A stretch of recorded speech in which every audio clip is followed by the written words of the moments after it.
ঢাকা শহর তো শুধু এক শ্রেণীর মানুষের বসবাসের শহর না, এখানে বিভিন্ন শ্রেণী পেশার মানুষরা বসবাস করেন এবং বিশেষত যারা শ্রমজীবী মানুষ তাদের এখানে দৈনন্দিন ভূমিকা অত্যন্ত বিরাট।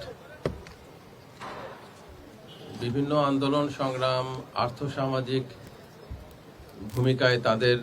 অবস্থানটা কিন্তু অত্যন্ত জোরালো এবং তারা এই ফ্যাসিবাদ বিরোধী লড়াই বিভিন্ন আন্দোলনে বড় ভূমিকা পালন করেছেন। তাই যে কোনো পরিকল্পনাই নেওয়া হোক না কেন রাষ্ট্রের পক্ষ থেকে তা জনবান্ধব হতে হবে, বিশেষ করে যারা শ্রমজীবী মানুষ তাদের স্বার্থ রক্ষা করে হতে হবে। এই চিন্তার থেকেই আজকের এই প্রকল্পের শুরুটা হচ্ছে যে তাদেরকে, যে শ্রমজীবী মানুষ বিশেষ করে যারা রিক্সা চালক, তাদের কিভাবে উন্নত প্রশিক্ষণ দিয়ে উন্নত পরিবহন ব্যবস্থার মধ্যে ডিসিপ্লিন একটা সিস্টেমের মধ্যে তাদেরকে সম্পৃক্ত করা যায় এবং তাদেরকে সম্পৃক্ত করে কিভাবে নগরের পরিবহন বা চলাচল ব্যবস্থাকে নিরাপদ করা যায়, এই চিন্তার থেকেই কিন্তু এই উদ্যোগটা। আমি ধন্যবাদ জানাচ্ছি যারা এটার জন্য ডিজাইন করেছেন, বুয়েটের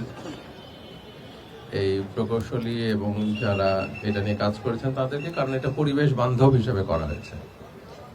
যে আমরা তো দেখি যে গাড়ির থেকে কালো ধোঁয়া, বাসের থেকে কালো ধোঁয়া এবং বিভিন্নভাবে পরিবেশ ধ্বংসকারী কাজগুলি যারা করেন তারা কিন্তু শ্রমজীবী মানুষ না, তারা সমাজের অন্য শ্রেণীর মানুষ যারা পরিবেশের সবচেয়ে বড় ধ্বংসের কারণ হয়ে দাঁড়ান। তো আমি বিশ্বাস করি বাংলাদেশের এই ঢাকা শহরের রাজধানী বাংলাদেশের যে পাইলট প্রোগ্রাম নেওয়া হলো আমাদের রিক্সা চালক ভাইদের জন্য, এটা সফল হবে এবং তাদেরকে আমরা অনেক বেশি করে সম্পৃক্ত করতে পারবো এই আইনের, যে ট্রাফিক আইন, এই ট্রাফিক আইনটা প্রশিক্ষণ দিয়ে, চালানোর ক্ষেত্রে প্রশিক্ষণ দিয়ে